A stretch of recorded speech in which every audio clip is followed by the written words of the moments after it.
Всем привет! Добро пожаловать обратно в пекарню Патрика. Сегодня у нас юбилейный 10-й выпуск и большие перемены, потому что пекарня Патрика процветает, все хорошо, он прокачал все свои навыки, он достаточно хорошо обустроил свою пекарню. В принципе, осталось обустроить только квартиру, в которой он живет, рядом с пекарней, но это только дело времени. Поэтому все дела идут хорошо, Патрик процветает, его семья полная. Как вы помните, в прошлой серии у них появилась дочка Зои. Она появилась странным способом, но все-таки вот так вот это случилось. Так вот, все прекрасно и замечательно, и в принципе достаточно уже Патрик прокачался для того, чтобы передавать свою пекарню. То есть время идет, Зоя растет, пекарня процветает, деньги копятся, и уже не так интересно становится в нашей пекарне, потому что в нашей пекарне дела идут замечательно и прекрасно. Соответственно, наш Патрик с женой продолжают прекрасно себя чувствовать, растить малышку. Они даже ездили в отпуск наконец-то, потому что до этого не удавалось им выбраться из-за того, что было слишком много работы, а сейчас работа немножечко поменьше. Меньше интенсивности нагрузка, поэтому они могли себе позволить. Им, кстати, очень сильно там понравилось, и они задумались над тем, чтобы перебраться все-таки туда впоследствии. Но время идет, они становятся немножко старше, Зоя тоже немножко подрастает, и Патрику все сложнее и сложнее обеспечивать комфортную жизнь именно за счет пекарни, то есть сложно становится управляться с пекарней, потому что дел много, нужно печь, выпекать, общаться с клиентами, а это много времени и сил, и поэтому они начинают задумываться со своей супругой, чтобы перебраться все-таки за город, где им так понравилось, где везде снег, где везде природа, комфортненько, в общем. Им кажется, что там им будет гораздо лучше, и Патрик как мог передавал свои знания Зои, как нужно управлять пекарней, что нужно делать, и впоследствии они приобретают другой дом, продавая пекарню, и обустраиваются уже за городом, оставляя Зое какую-то небольшую сумму денег для того, чтобы она дальше продолжала дело или занималась какими-то своими делами, а они бы смогли уйти на покой и наслаждаться жизнью в загородном доме. Итак, Патрик с Катариной теперь у нас отдыхают от своих дел, потому что они построили большую империю, они построили прекрасную пекарню.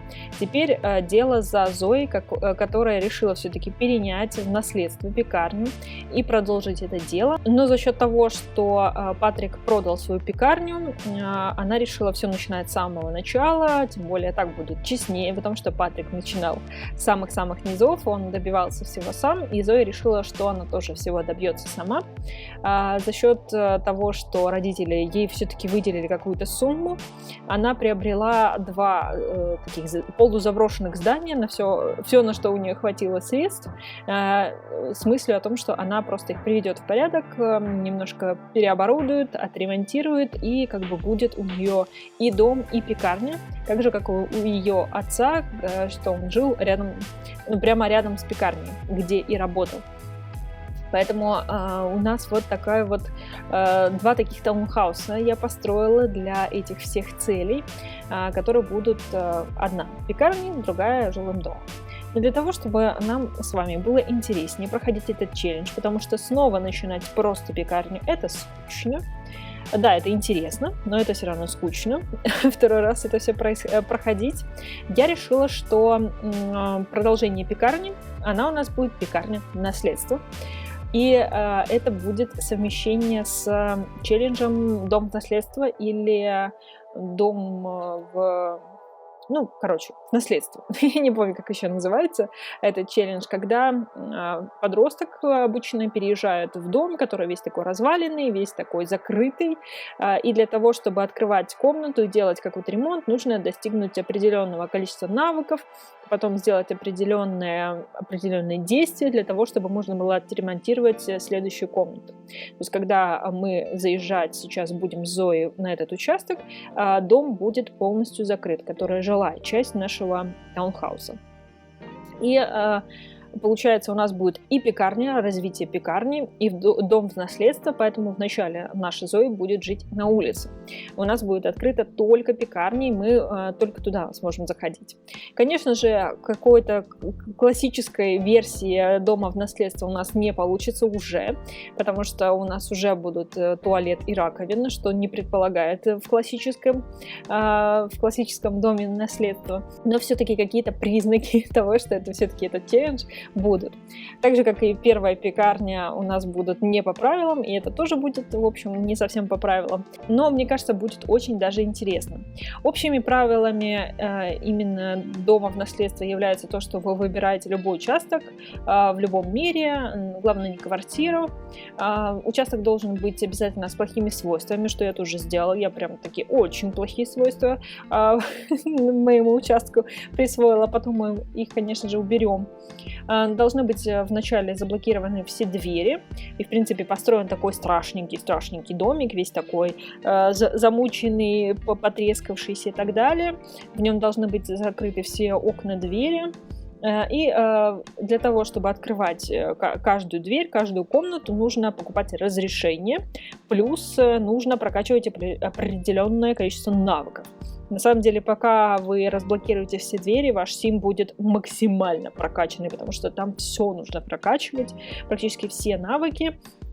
Плюс конкретно этот челлендж не запрещает работу на стороне, что очень хорошо, потому что помимо пекарни, скорее всего, наша Зоя будет подрабатывать фрилансером, так как ей помимо того, что нужно строить пекарню и нужно еще обновлять вот этот гигантский дом, на самом деле он получился очень большой, трехэтажный. Я крайне редко, на самом деле, использую трехэтажные дома, как-то обычно двухэтажные, а тут прям я размахнулась очень сильно, мне кажется.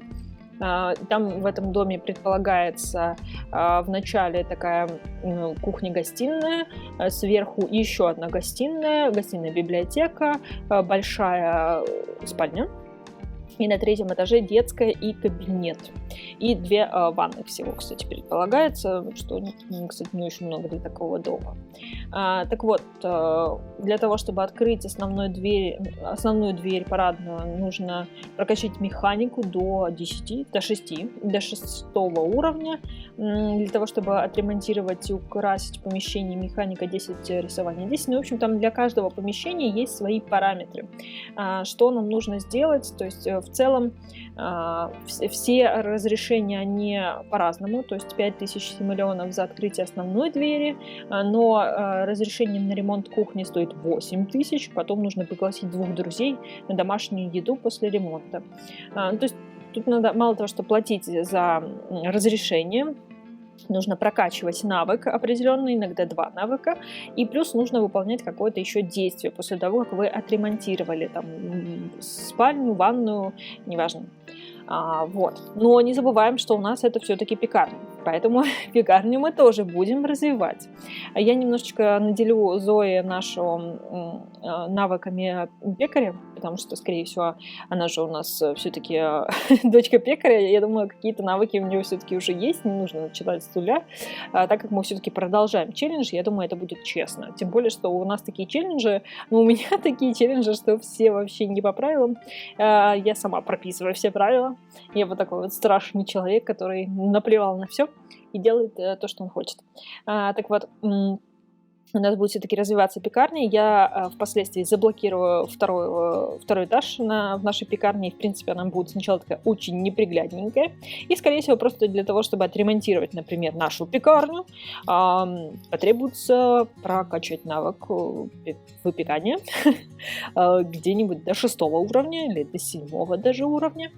И мы сможем отремонтировать нашу пекарню, убрать там все эти трещинки, лужицы и все прочее. Вот, в общем, нам нужно очень много денег, очень много в этом челлендже, поэтому я здесь как бы от пекарни убираю то, что нельзя продавать растения, потому что если мы не будем продавать растения, мы этот челлендж никогда не закончим, поверьте мне. Если только вот фрилансом и, там, например, продажей выпечки, мы никогда не заработаем на нормальный ремонт, мы так и будем жить на улице в палатке. Поэтому я как бы сама себя снимаю это ограничение.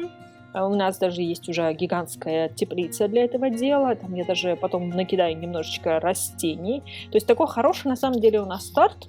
Но если этим грамотно воспользоваться, то есть если поискать на участке, у нас есть все необходимое для того, чтобы завести уже сразу хороший садик, плюс у нас есть уже функционирующая, как бы плохо выглядящая, но функционирующая пекарня. То есть я поставила целых 3 холодильника, у нас есть кассовый аппарат, у нас есть плохонькая, но плита.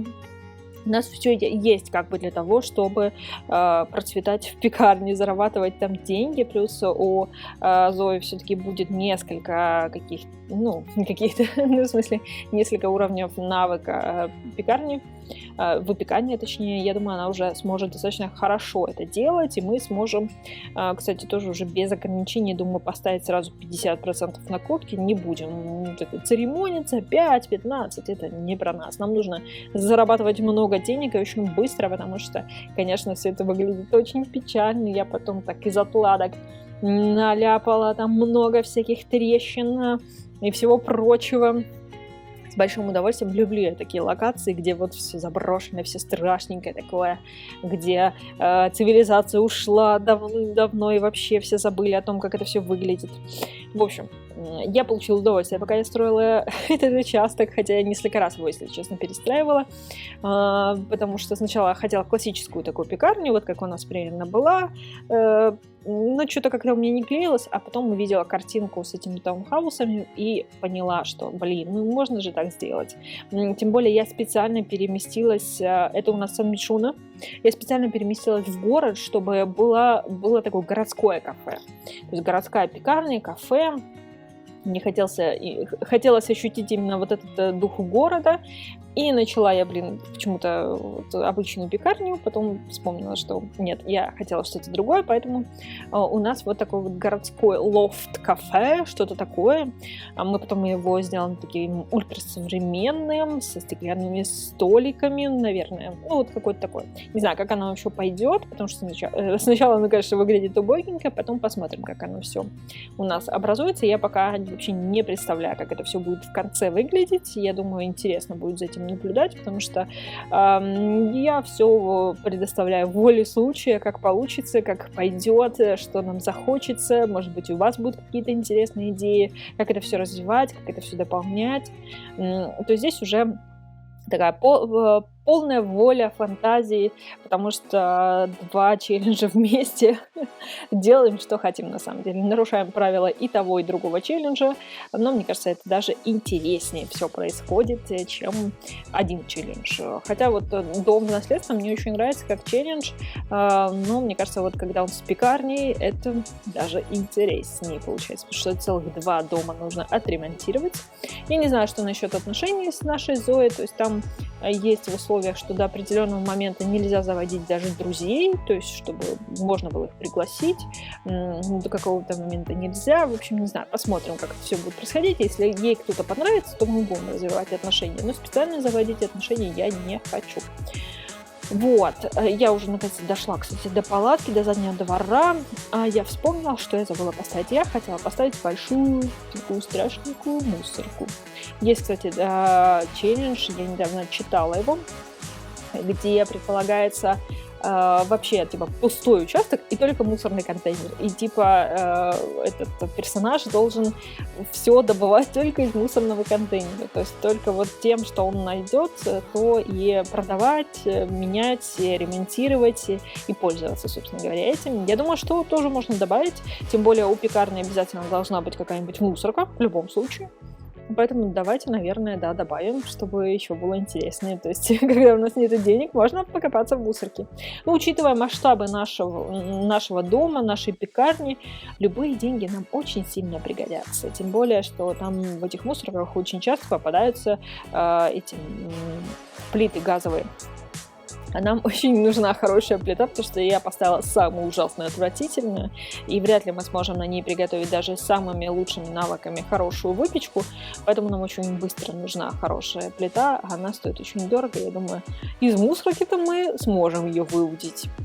Так что вот такой вот у нас предстоит интересный челлендж, я надеюсь, он все-таки будет интересный, вам будет интересно за этим всем следить, но, по крайней мере, мне туда погрузиться очень даже хочется, честно признаться.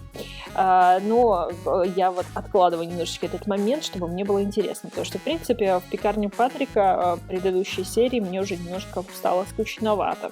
И я все думала, что же с этим делать, и Sims мне сам подсказал, собственно говоря, из-за чего я это все затеяла. Первая причина, которая была, это то, что та сохранка с пекарни Патрика собрала просто все возможные баги Sims 4, то есть я уже не могла там вообще ничего делать, мои персонажи постоянно что-то не могли сделать, какие-то были ограничения, выпадания, несохранения, в общем, какой-то был просто кошмар и ужас. Зои вообще не хотела расти, то она не хотела идти в садик, в общем, как-то проблема на проблеме, и проблемой погоняет, и это все было из-за багов. Почему-то именно эта сохранка просто собрала весь свет, все возможные баги, которые могут быть вообще, и поэтому я плюнула на это все, и, в общем, это в новой сохранке, будем считать, что это продолжение Зои. Я ее сделала такой, как я себе представляю, если бы она выросла из той девчонки, хотя она у нас там выросла, но я не показала, потому что она симпатичная, но сейчас я ей сделала интереснее, с курносым носиком. Она такая же рыжая, с зелеными глазами, с курносым носом, вся в веснушках, очень очаровательная. Также у нее есть домашние животные, потому что те домашние животные, которые были, они, конечно же, остались со старшими. Она себе завела новое, чтобы ей было не так скучно в новом доме, таком пустом и страшном. Я думаю, что вам будет интересно за ней наблюдать, так что подписывайтесь, ставьте лайк, и до первой серии, получается, нового пекарни наследства.